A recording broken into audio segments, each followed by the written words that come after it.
So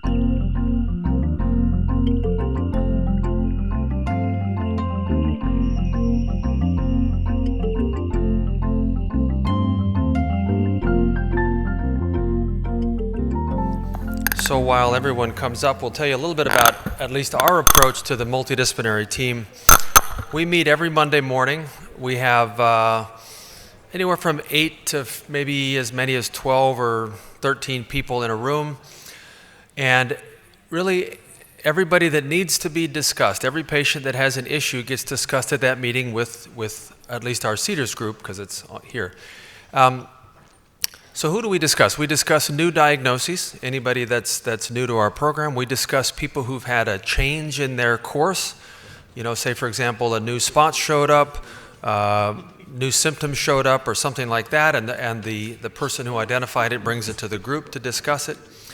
And then we discuss, we present patients who've had a completed therapy, and we just want to see how they're doing. So for example, someone has a chemoembolization, and we've got new films to look at, and so their films will be shown at that time. So, you know, we don't say that every single time a patient's seen by one of us that they're discussed on Monday, but every time there's a change, there's something that needs to be reviewed, or there's a new diagnosis, your name is brought up to our group.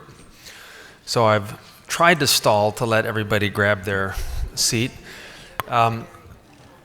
We are planning to just do some short cases to get some discussion from everybody. Andrew Hendifar has a case as well he's going to talk about. When we do the true tumor board, it's a little more goal-directed, so we'll present a case and we'll round table it. We don't really have the ability to do that today. We did stage one of these for the LACNETS group a few months ago. All of our Cedars team got together and we actually tried to pretend some cases, and it was well received. But today I'll be just more discussing some aspects of cases.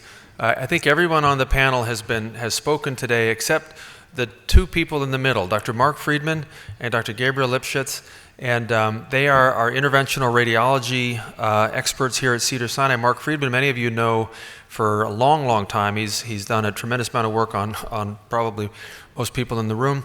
Gabe Lipshutz joined a couple years ago from UCLA. So Marc mostly does the hepatic artery therapies in terms of the stuff that we're discussing today. Gabriel does that, but Gabriel also wears the hat of a person that does these ablations that we talked about earlier. And a person missing from that panel is Ashley Waxman.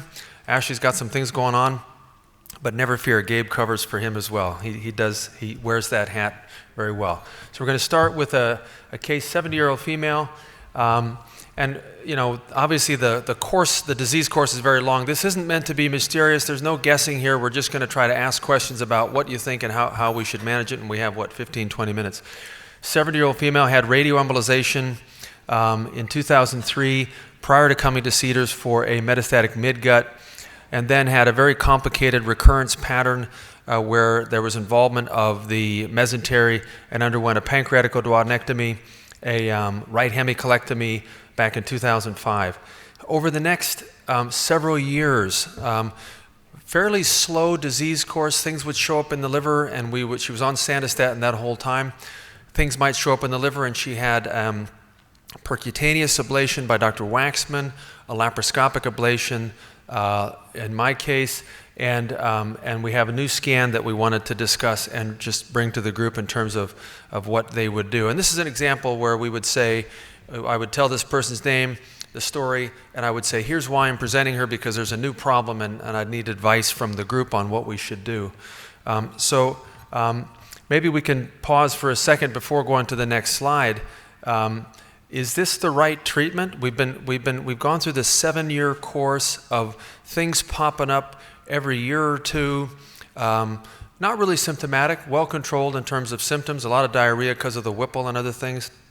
But sandostatin LAR, 30 milligrams a month for the last 9 years. Should we have changed something earlier as we saw disease pop up? Maybe we can start at the end with Dr. Phan. Is this chronic maintenance therapy for metastatic midgut carcinoid doing well, relatively asymptomatic, but things are popping up every few years? We tend to try to get rid of what pops up and then suppress it with octreotide or sandostatin. Thank you for picking me first. Actually, I'm not sure if this is a midgut or is it a pancreas? It was midgut. It was just involving the root of the mesentery, and that's why the Whipple. It was relatively complicated. So, asymptomatic, somewhat progressive neuroendocrine tumor on somatostatin analog. Nowadays, there's going back. If I were to have this person with progressive disease, especially things that are not resectable. The first question in any patient is this operable? Can most or all of the disease can be removed, whether it's metastatic recurrence or not? If the answer is no, I try to find standard of care. If there's none, then I go to clinical trials. So at the time this is going on, I think there's the Radiant-2 that is possibly an option for the patient. If she or he is not, she is not a surgical candidate. In this era, the question to ask is that should we give not yet FDA-approved Afinitor or everolimus for a progressing neuroendocrine tumor of the midgut? That is a question that I think everybody has to decide with the patient on one-on-one discussion with the result. The Radiant-4 result is back or it's been announced, so perhaps there's more data, and I think the Radiant-2 is enough data for me to start using that Afinitor and adding to the somatostatin analog. So before we go to the next slide, Marc and Gabe, can I ask you, she's had a Whipple, so she's got again, that means the bile duct's been connected to the intestine. As the years have gone by, we've avoided arterial therapy. She did have a radioembolization in the past. How scared should we be, Marc, for arterial therapy and Gabriel for poking needles in and burning things in the liver? Or is this overkill? We can use them ad lib. I think each patient needs to be looked at on an individual basis, but I still have significant reservation about going forward with regional therapy in patients who've had any kind of compromise of their of the bile duct connection to the small intestines. The risk of hepatic abscess after chemoembolization or radioembolization is very small. It's probably less than 1%. But if you look at retrospective series of patients who have developed hepatic abscess, the very large majority of them have had an incompetent sphincter. And so, and that hepatic abscess complication can be a very severe, life-threatening complication. So we really have to look at each patient individually, but I still have relatively strong reservation about being aggressive in those circumstances. Gabe, what about alcohol, nanoknife? Are these things okay, or is all ablation bad in a liver with a hepatocogeganostomy? Well, I think you run the same risks, and so for patients who we decide that the risk is worth taking, we do a bowel prep. We treat with antibiotics before and after the procedure for a certain amount of time, and since we've been doing that in the literature, infection rates have been less. But the risk is still, fairly significant. Well, the question at hand was this, and that is that in February 2005, things looked pretty stable. There were some small liver metastases. We did intervene periodically with ablation nervously when these grew, but we're talking a 7 or 8 year time period. One small lymph node, but then in March, more flushing. Some shortness of breath, actually, some more worsening diarrhea. And the May 2015 report comes back with marked increase in the number of liver lesions and now extensive bone metastases. We went over the scan repeatedly, and there really was a very clear-cut progression between February and May. Innumerable small liver lesions with bone lesions. I guess the first question is, what happened? What, and I'll show you, in fact, I will show you the films now. What happened here with this biology? Did the biology change? Did we miss something? What does the whole group think? Have they seen this? And this concept of rapid progression from stable to seems to be growing fast. Yeah, jump in. All right, I'll be happy to give a jump in. A couple of things. First of all, I agree entirely with what's been said about surgery up front. I think it's really important. Debulking is really makes a big impact in terms of the long-term outcome. I'm not so sure that I would repetitively do it, though. I think you need to realize that eventually you're losing more and you're gaining less with repetitive interventions. But if you can render somebody R0 or R1 early, I think it's very, very important. I think the issue here is that this is the natural history of the disease. This is what actually will occur. As time goes on, you're going to start selecting out clones that are going to be more resistant, and you're going to have, the old Vinnick slide where you get this sort of ramping up effect many, many years later. And I think in this particular situation, you've probably going to have selected out a higher grade lesion that is going to be less amenable to therapy, and in fact may not even necessarily be octreotide avid at this point. So the couple of issues here, this person needs systemic therapy, there's no doubt about it, and I think going and working on specific lesions in the liver is not going to make an impact. The reason to focus therapy on the liver early on is really important because many patients ultimately are going to succumb to liver disease. So you'll have a bigger bulk in the liver and you're going to have to hammer the liver. But if you reach a point where you've broken out of the liver and you now have systemic disease, I think you really need some kind of systemic therapy. So you're going to have a discussion here. Is this going to be some kind of clinical trial, which I would certainly support. I'd be personally wary in this particular patient of PRRT, having previously seen radiospheres. There's certainly a dose effect, but we've had some unhappy outcomes in that situation, although I think it is something that should be considered here seriously, and I'm sure the man on my left is going to be supporting that. We actually have an MIBG trial at the University of Pennsylvania that is something to consider. That's another radiopharmaceutical.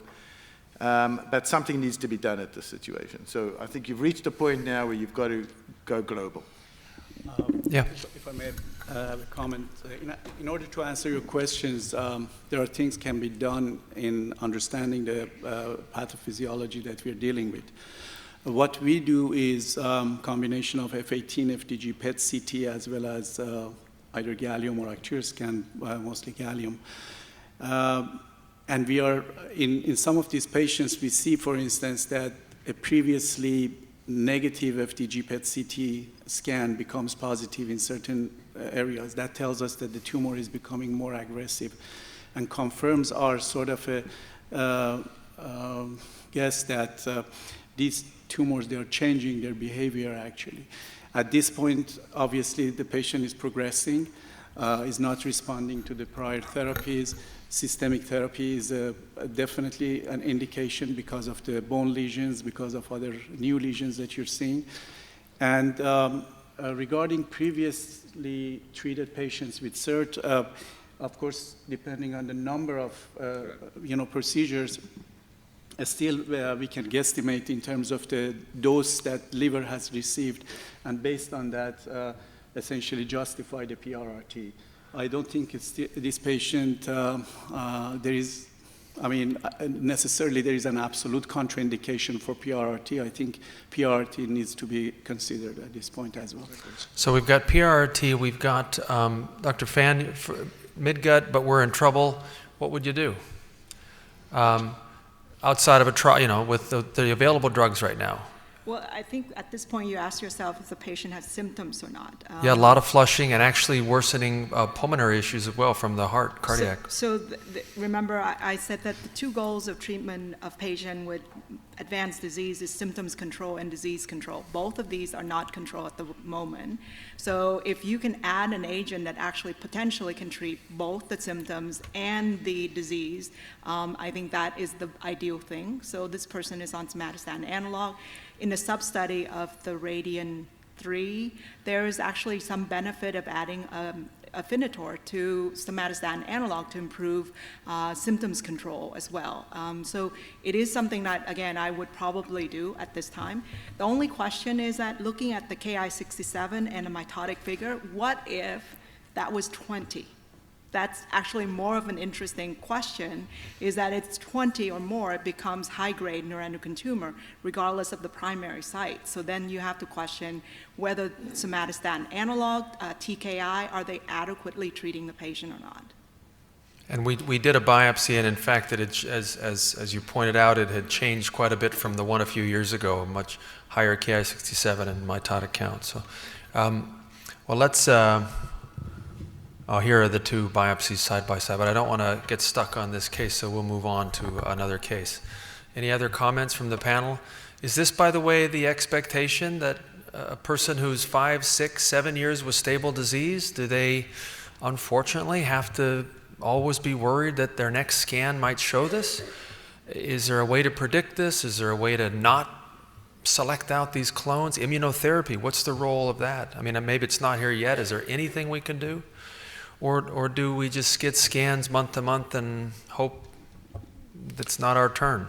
Well, so in terms of immunotherapy, I suppose, and maybe Alex can comment, is the PD-L1 inhibitors may be something that would be reasonable to consider here, but you need a biopsy and you need to show that the receptor is present. I must tell you, we're 0 for about 20 tries at Penn. We haven't yet found one person, but that's something I think to consider. In terms of our standard immunotherapy, we're a long way away from that. I mean, one day we certainly will be hoping that that would be the way to go here. It's very important to remember if the patient is symptomatic, you need to address it now. Yep. And being on a clinical trial, that there's still some option that you have to try. I think that's first. PD-L1 expression or overexpression in immunohistochemistry does not predict response to immuno checkpoint inhibitor. So I'm not sure, I mean, I think that's why there's study that's going on. I'm not sure that would rule out for a patient being referred to immuno checkpoint therapy on clinical trials. But yeah, so if you keep remembering those tenets, symptoms control and disease control, and if you can find one that treat both, that's the ideal thing. And if you can't, you address the symptoms, because oftentimes disease is very hard to control, and the patient's quality of life is very important. Yeah.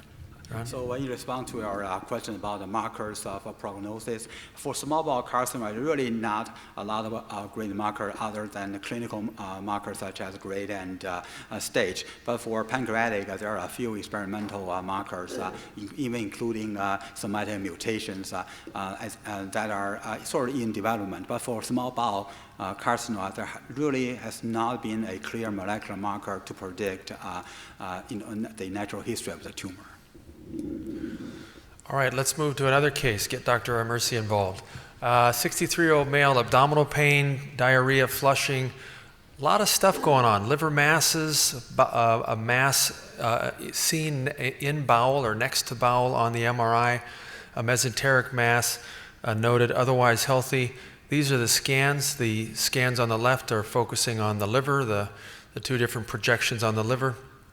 The scan on the right is meant to show, it shows some liver, but it's meant to show a mass sort of mid-mesentery. And again, you can't really see it here, but there's also a small bowel mass. He's got abdominal pain. You want to walk us through what we should do here? He's symptomatic with abdominal pain and occasional nausea and this amount of tumor. Octria scan positive. Pardon? Octria scan. Octria scan positive. What are you thinking? Early PRRT? Well, I mean, to keep the disease, I mean, we can make it stable. I mean, the lesions are pretty big, very large lesions, but still, it works. We have treated many of these patients. All right. Sure. So I think, with this patient, obviously, where would the primary be in terms of small bowel? Do you need to do double balloon on these patients? I can tell you that a lot of times when you go in for these patients, if they didn't have the mesenteric mass and just the liver metastases, then I think there's a role for a double balloon enteroscopy to try to identify the primary. Most of these patients, when you do go in for a surgical exploration, wherever the mesenteric mass is, you can find the primary within the bowel in that area. And really the question is looking at more cuts of the MRI in terms of the mesenteric mass. Is this involving what we call the superior mesenteric artery and vein, which is the blood supply to the entire small bowel, and trying to get all this disease out? Are we going to compromise the potential blood supply to whatever else that's left behind?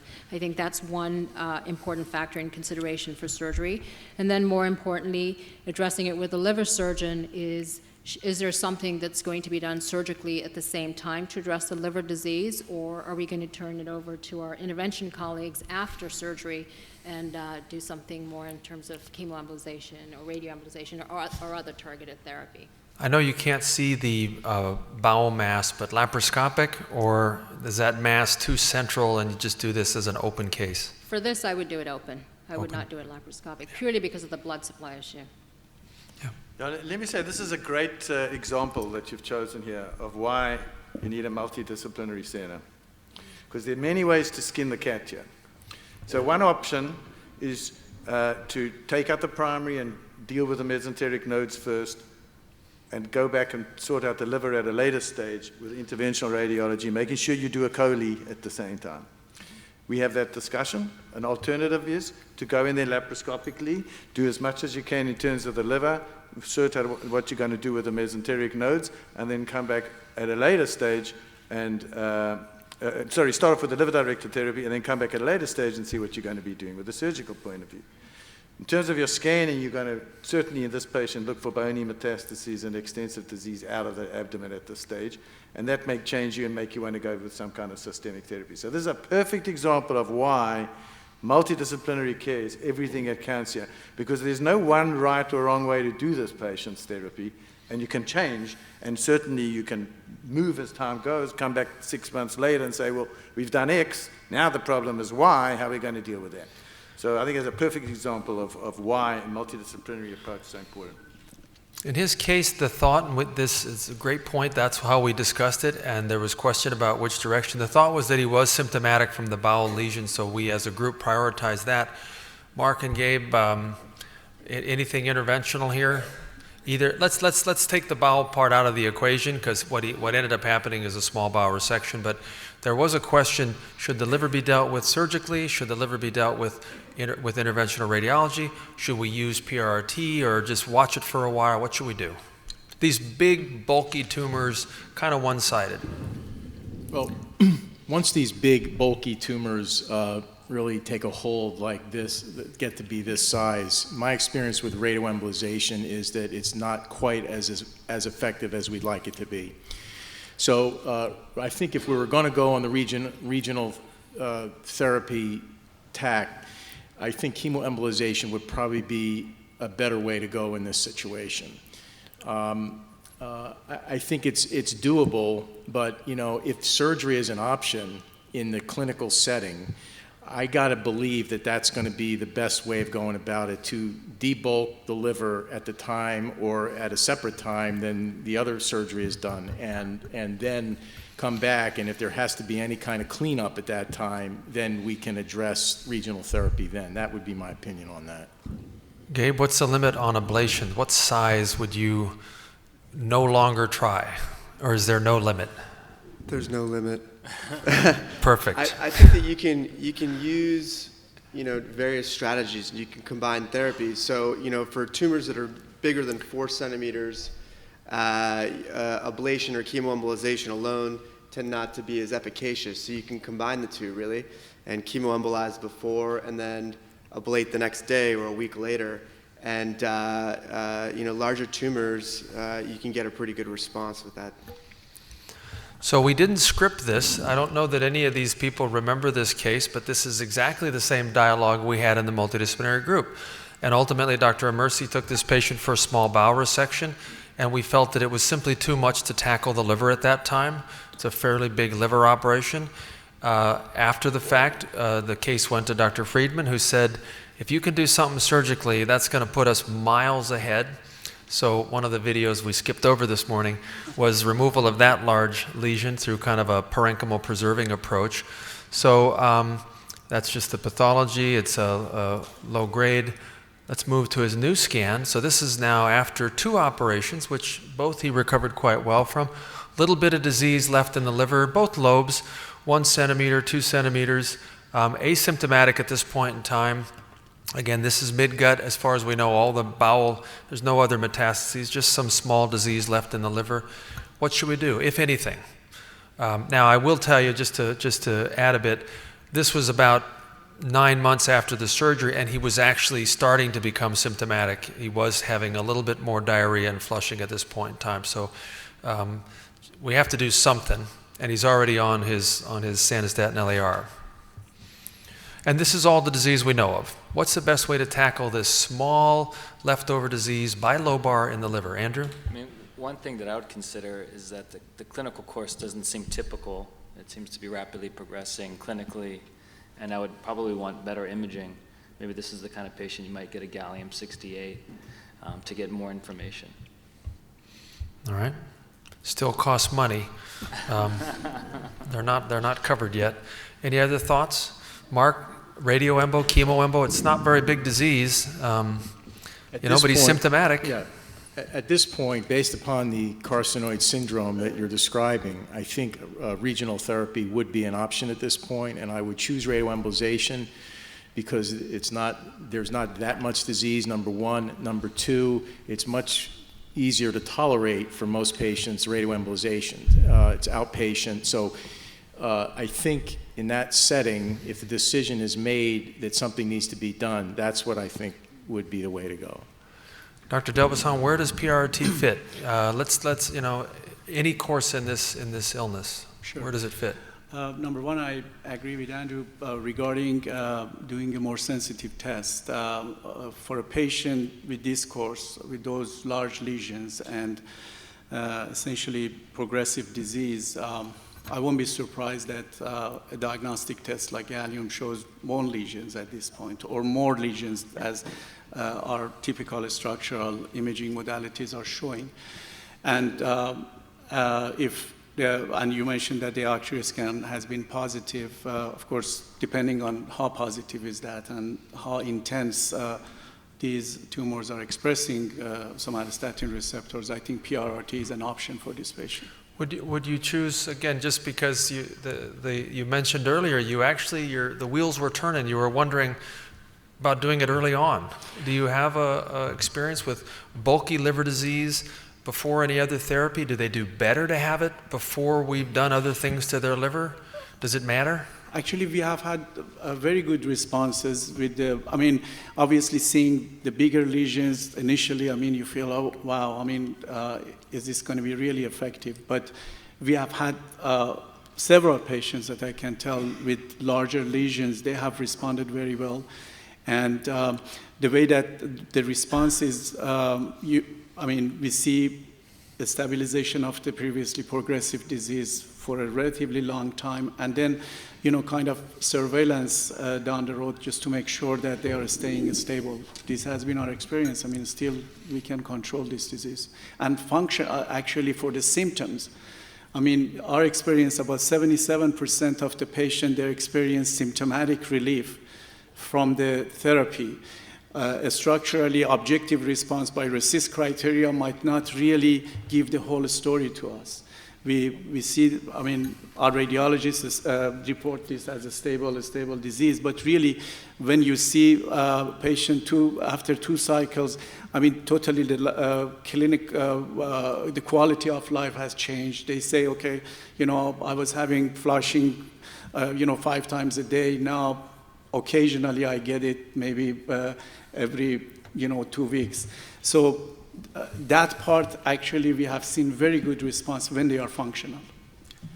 I doubt his diarrhea and flushing actually due to the either new recurrent or residual tumor mass. I agree with Dr. Andrew Hendifar. Either he has actual hepatic disease, significant advancement, or these are due to some dumping syndrome as a result of the bowel resection. Let's just, all we found on it, because I'm just trying to create discussion points, forget this individual specifics. If all we found after an extensive workup was this liver disease, bilobar, relatively small volume disease, mildly symptomatic, on sandostatin LAR, what ablate it, inject it, change drugs, change to lanreotide, try a systemic agent? Where are we in this day and age? Because we've got 6 things to choose from now. So there's another approach that actually hasn't been mentioned and I think is reasonable to consider. If you have a patient like this who's been maximally debulked, has very little residual disease, the residual disease doesn't look as if it's too aggressive, so it's reasonable to say, I want to wait a couple of months here, and I'll get another scan. And if this looks the same to me and the progression of the tumor is mild and slow, it's reasonable to consider a symptomatic management, and that may be very well the place where a drug like telotrestat could be useful here. I have a number of patients now that have done You know, I'm way in favor of being very aggressive up front. Take out as much tumor as you can, get us to an R0 if you possibly can. Be as aggressive as you can in terms of liver-directed therapy, systemic therapy up front. Make a new baseline, then follow your patient. If your patient actually looks like they're stable from a tumor perspective, but still a little symptomatic, deal with the symptoms. You may actually help them in the long term. My problem with that is that that's a lot of disease there. I mean, it's bilobar, it's multiple sites, and it's the only place of disease. So symptoms control is a good reason to go after. But I think if you do regional liver-directed therapy, you don't have to have significant response to get symptoms control, right? So I mean, being an oncologist and saying this, I actually think at this point regional therapy is not a bad option, both for disease control and symptoms control. So we're supposed to finish up. So I guess that brings, I'm sorry, Andrew, you had a case you were going to do, but once again, I hogged the mic. It brings up the question, though, of after the discussion, how do you bring this, again, if this were our Monday morning meeting, that's when we have our multidisciplinary meeting, how do you bring it to a close? Dr. Hendifar has done a great job in our program. He'll summarize the discussion. It actually goes in the patient's medical record. I don't know if other programs do that, but there's a note that's saying the patient was discussed in our multidisciplinary board, and here was the recommendation. And at least the way we do it now is everybody has a quarterback. It's not always the same quarterback, but there's always somebody that it sort of falls back to who says, I either know the patient best or it was left with me to call them. And yes, we've had four opinions on how to manage this patient. We don't usually take a show of hands in these meetings. We have to come to a consensus, and there's no arm wrestling. It's just, but you can see there's a lot of discussion. There's a consensus reached, often with an early follow-up and a plan to revisit after a month or two to see what progress has made. And then generally a member, at least the way we handle it, a member who's designated at that time will then follow up with the patient. And I only bring that up to give you a little insight to how that process works. We don't expect our patients to go to their medical record and get the printout. Someone from the group calls them and says, here's what we talked about. And we now have patients routinely say to me, hey, was I in the Monday morning meeting, and did you guys talk about me this week? And I think that's the way it should be. I really wish there was a way to let you sit in on that meeting, but it's maybe that's for a future discussion. But anyway. All right, thank you.